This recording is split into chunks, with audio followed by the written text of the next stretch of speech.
Well, hello YouTube, Louie here. I just got done watching a video from one of my very favorite channels, and I will put the link below. It is Bull Boom Bear Bust, and this is a gentleman which correctly identifies many of the horrible things that are happening, especially on the West Coast, to destroy our economy. So anyway, I am responding to him from the viewpoint of a Southern Californian regarding the utility companies bankrupting businesses and taxpayers in this state. The subject of his video was how there are 2.5 million people in California that cannot afford gas and or electricity. 6.5% of the households can no longer afford to pay what the utility companies charge. And having had a large home in a highly taxed city, I experienced that directly. If you do have a larger home, if perhaps you're running a pool, the utility bills, the electric bills especially, just go completely out of sight. There are quite a few people that do have homes in excess of 3,000 square feet, and some might even say a 3,000 square foot home is the new middle class. And some of these people do make substantial incomes, but they are not rich by a long shot. They are people that are betting on the continued rise in the price of real estate, and with median houses well over $500,000. Believe me, $700,000, $800,000, $1 million does not get you what you would think in California. But I digress. So let's say you have one of these larger houses. Well, the utility rates keep going up and up and up, but not by a little bit. What they will do is they will raise the base rate, and there will be a marquee that says utility rates going up by 4% this year. Well, that is on the base rate, which basically will keep is enough electricity to maybe power a studio apartment or a affordable living, 300 square foot hot plate apartment. And so those go up a little bit, and those individuals will not see a large rate increase. But when you get to the second, third tier users, and believe me, if you have a family of 3 or 4 and you use electricity, and God forbid you might even use your air conditioner from time to time, you easily move into the third and fourth tier. Well, those rates being double, triple, or even more than the base rates, those are the rates that go up substantially, to the point where it is not that unusual to see an electric bill for a normal size house between $500 and $1,000. All right, and especially if you're not really conscious at conserving, if you use your electricity, if perhaps you have a pool, etc. But I digress. I was at a baseball game with my kid a couple years ago, and there happened to be an individual there. He was visiting from, I think it was Nevada. Forgive me, it could have been Arizona. But he was talking about how he was in the wholesale electric business, and how he was personally responsible for negotiating and transacting the sale of electricity to California.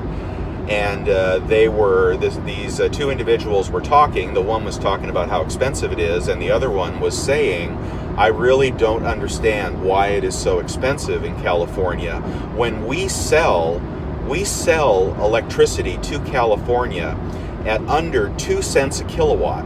And again, this was a couple years ago. Perhaps it's 3 cents, perhaps it's 4 cents. But I guarantee you, most of us living in a normal size house with a normal size family are paying between 20 and 40, maybe even 50 cents a kilowatt under certain examples. So you might ask, where does all that money go? They are allowed to totally rape and pillage with this kind of quasi-governmental structure, monopolistic structure that they have. and charge basically whatever they need to charge to cover their costs. But their costs are not just the average costs of a utility company. Their costs include things like if they are responsible for initiating, and they were found guilty of starting the wildfires in Southern California due to faulty transformers, those kinds of costs can be passed on to the taxpayers.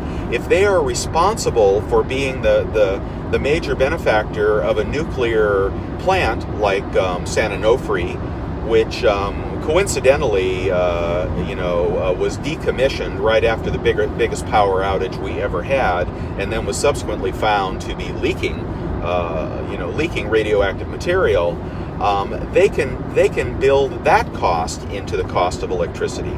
And here's the part: aside from the high salaries, a $16 million CEO salary for a public utility, their staff, their employees, their engineers, their workers have the sweetest pension deals I have ever seen. So I have personal knowledge because I had an individual that used to work for me, and he was, he was, mid-50s. And one day he walked in and he said, "Louis, I'm retiring." And I said, "No shit, you're retiring?" And I said, "Well, gosh, you must know some secret." And he goes, I'm married to someone that works for the gas and electric company, and they are retiring, also in their mid-50s, with a fully paid pension, which is valued in the millions, and benefits for life for them and their families. This is all the while where 6.5% of the population in California cannot afford electricity. All right? It absolutely egregious, unbelievable, uncontrolled, fascist spending. So if you happen to work for them and you got yours, well, I guess good for you. You got yours. Early retirement, full pension, unbelievable salaries, modified work schedules, work from home, boondoggle trips to Hawaii, whatever it is you need. It's all there in these utility companies in California. The next thing I'll tell you is, so the other thing they do is they abuse the taxpayer. Let me see how long I'm going on here. 8 minutes.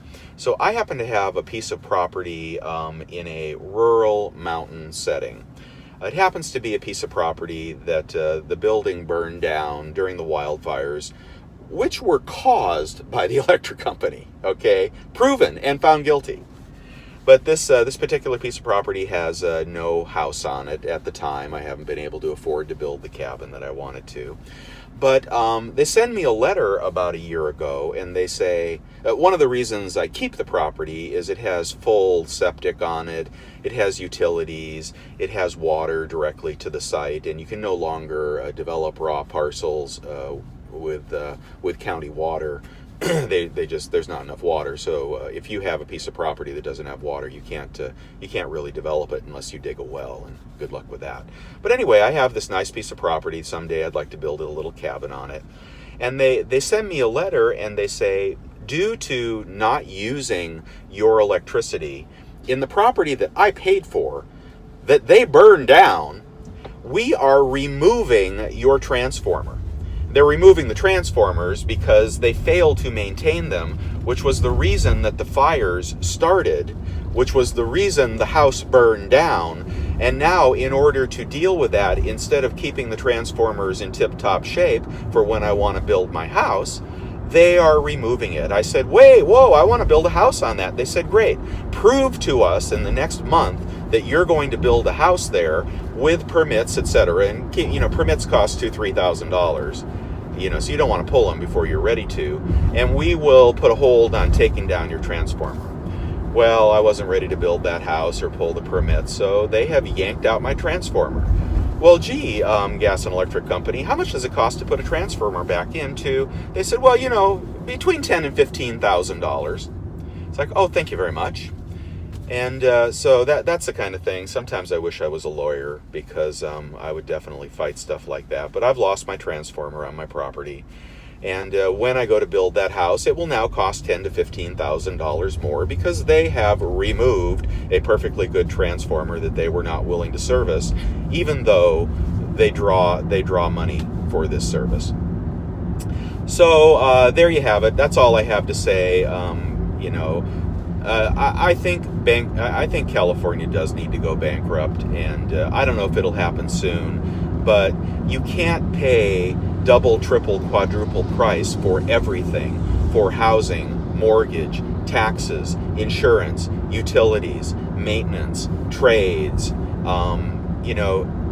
People don't make that much money. Yeah, I think the average Californian probably makes twice what the average citizen makes in the country, but I guarantee you the cost of holding a house and keeping a home is just out of control, unless you are among the most destitute.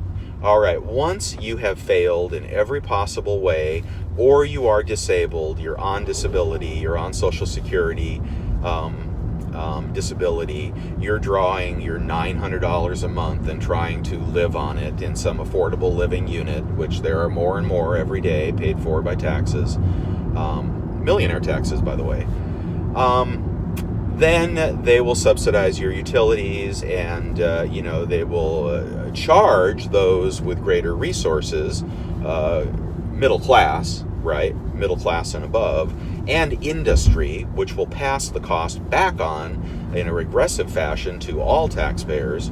But if you're among the most destitute, your utilities will probably always be very affordable if you file the correct paperwork and wait the appropriate amount of time.